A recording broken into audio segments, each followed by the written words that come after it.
A profound irony lies at the heart of modern agriculture. For the sake of efficiency, we sacrificed extraordinary flavors, and now the very varieties we abandoned are worth a fortune.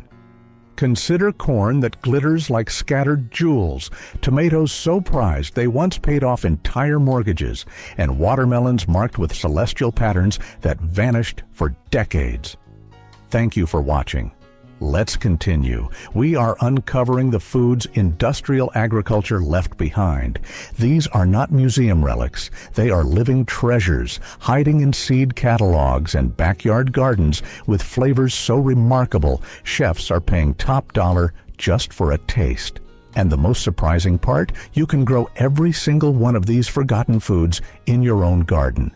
And perhaps the most remarkable part? Every one of these forgotten foods can be cultivated in your own backyard. Picture opening an ear of corn to find not yellow kernels, but a kaleidoscope of living jewels. Glass gem corn doesn't just appear otherworldly, it represents one of the most beautiful accidents in agricultural history.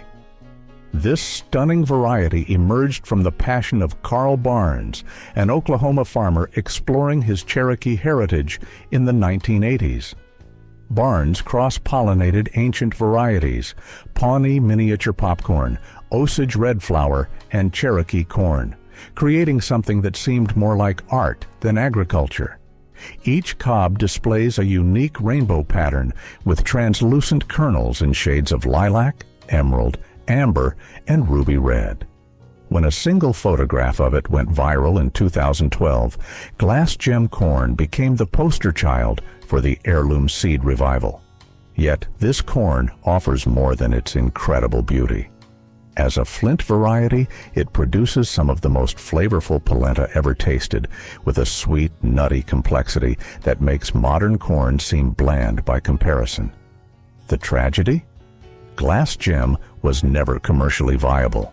Its 110-day maturity period and variable appearance did not fit industrial agriculture's demand for uniformity and speed. What the commercial world rejected, dedicated seed savers embraced, preserving not just a plant, but a living connection to Native American agricultural wisdom. It was more than a crop. It was a living connection to Native American agricultural wisdom.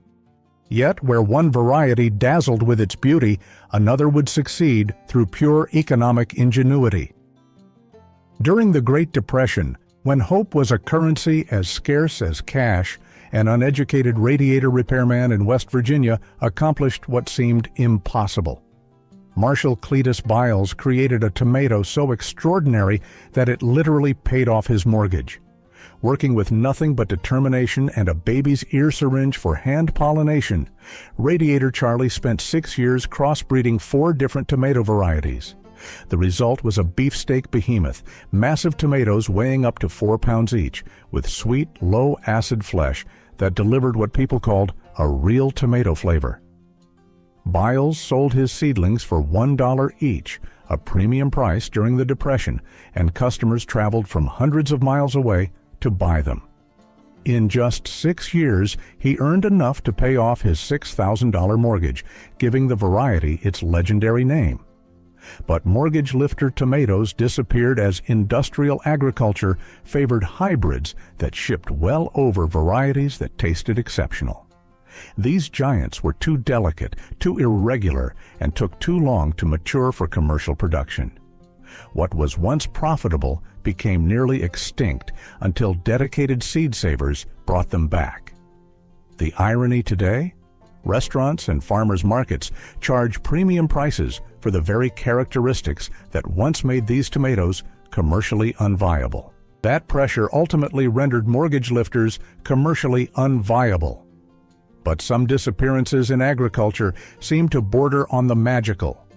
Consider the moon and stars watermelon, with its dark green rind, scattered with bright yellow moons and tiny stars, which vanished so completely it began to sound like a gardener's fairy tale. First introduced in 1926 as Sun, Moon, and Stars, this celestial beauty gradually faded from catalogs as hybrid varieties took over. By the 1970s, it had become a ghost story, whispered among old-timers who remembered its intensely sweet floral flesh that made modern watermelons taste like water. Then came a remarkable rediscovery. In the 1980s, Merle Van Doren was scouring the back roads of Missouri when he spotted something that seemed impossible: a field of watermelons painted with stars. He found a single farmer still cultivating the variety from seeds passed down through generations. In 1987, Van Doren delivered those precious seeds to the Seed Savers Exchange, pulling the moon and stars back from the brink of extinction. The variety, once lost to commercial agriculture, was reborn through the dedication of heritage seed keepers. While some lost varieties are reborn through the dedication of seed keepers, others shaped history itself.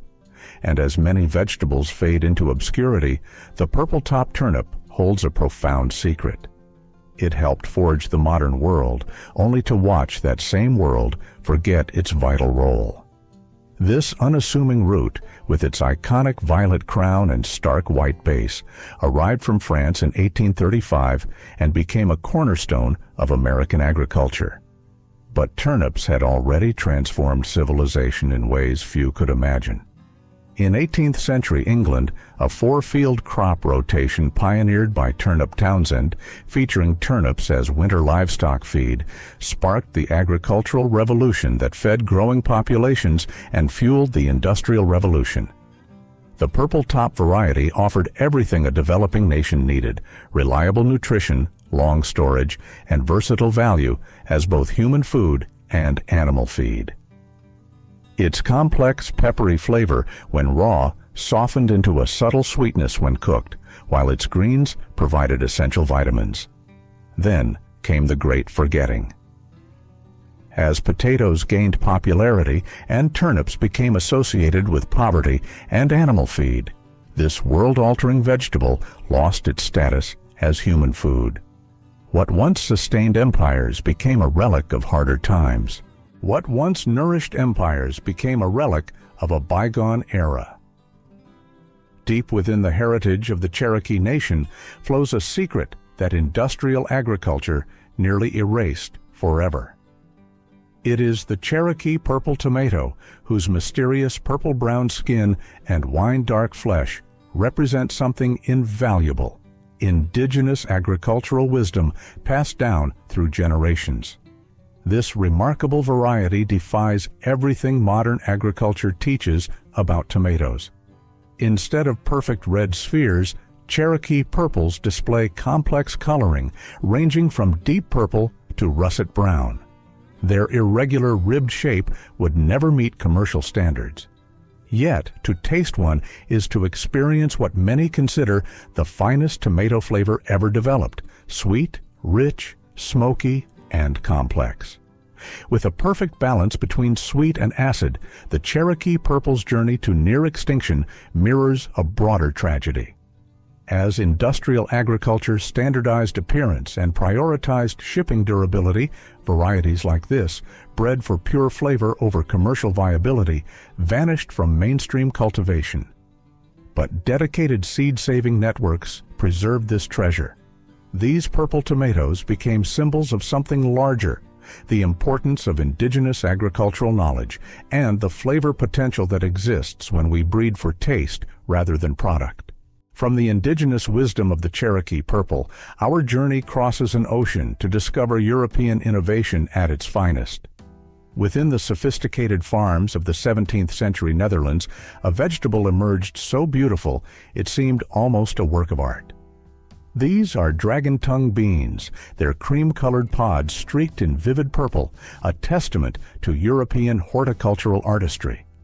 These remarkable beans appeared during the Dutch Golden Age, when botanical innovation thrived alongside trade and art. Their flat, stringless pods stretch 6 to 7 inches long, displaying dramatic purple streaks that transform them into living brushstrokes. But here lies a curious magic. Those stunning purple markings vanish the moment they are cooked, revealing tender beans with an exceptionally sweet, nutty flavor. Dragon-tongue beans reached America in the early 1800s, gaining favor for both ornamental and culinary purposes. Victorian gardeners prized them for their dual nature, beautiful enough for flower borders, yet delicious enough for the finest tables. Then the great standardization began. Industrial agriculture demanded beans that looked uniform, could be harvested mechanically, and processed efficiently. With their artistic appearance and artisanal flavor, dragon tongue beans became casualties of efficiency. So many ancient flavors became casualties of efficiency. High in the Andes, where the air is thin and the soil volcanic, the Inca nurtured something remarkable. A pepper said to taste like sunshine with a surprising kick. With its bright yellow wrinkled skin, the Aji lemon drop delivers a flavor so vivid it defies all expectation. First grown around 400 BC on the mountain slopes of Peru, this ancient chili yields small, cone-shaped pods, combining sharp citrus notes with a clean, moderate heat. Each bite releases a burst of lemony, floral aroma, making it a cornerstone of authentic Peruvian cooking, particularly in ceviche. Yet when Spanish conquistadors carried New World crops to Europe, they chose peppers that suited European tastes and commercial demands. Aromatic, complex varieties like the Aji lemon drop were simply passed over in favor of more familiar, milder options.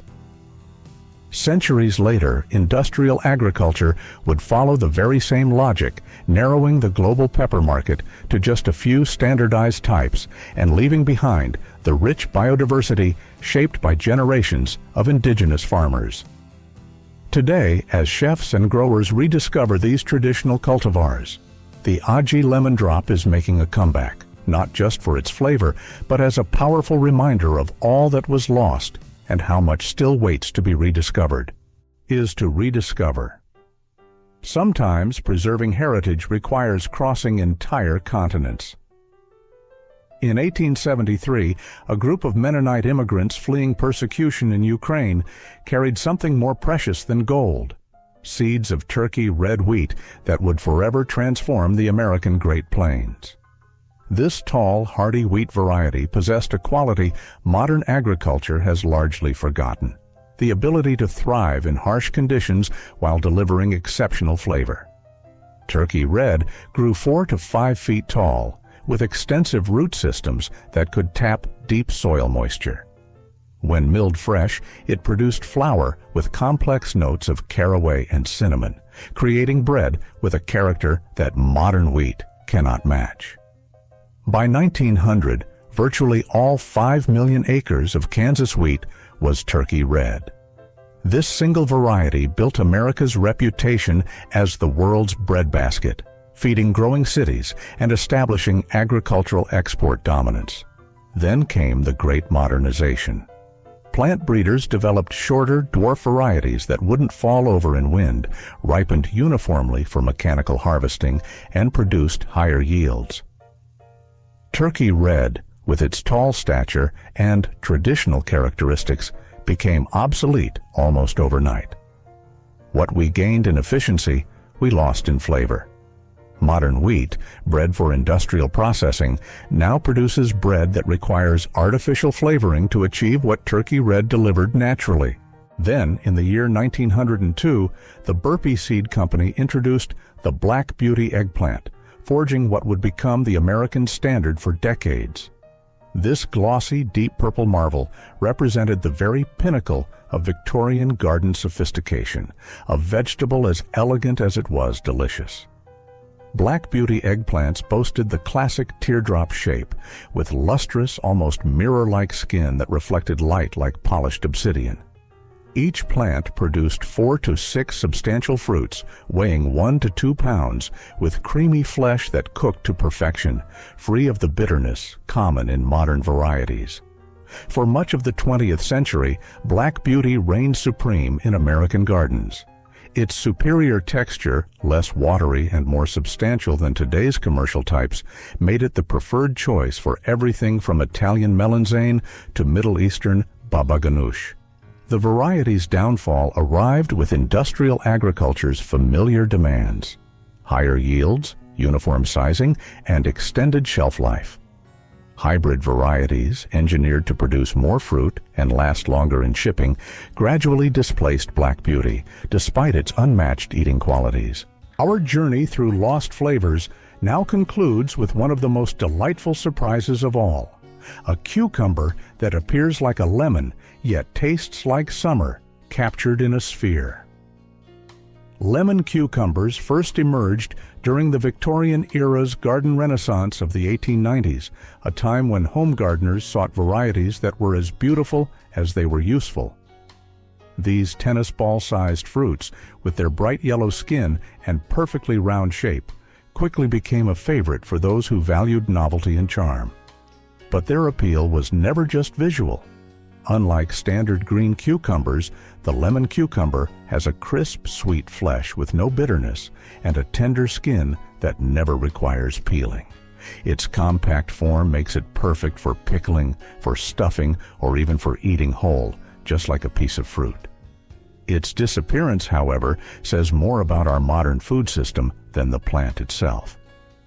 As industrial agriculture began to focus on uniform, elongated cucumbers that fit neatly on machines and supermarket shelves, quirky and flavorful varieties like the lemon cucumber were quietly pushed aside.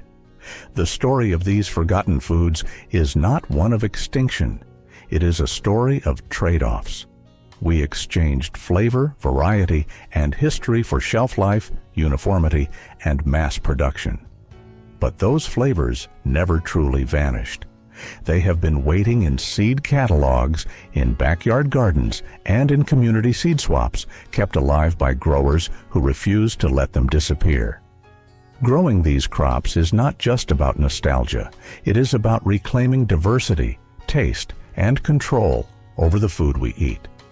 If you enjoyed this journey, make sure to like, subscribe, and turn on notifications. There are many more remarkable stories ahead.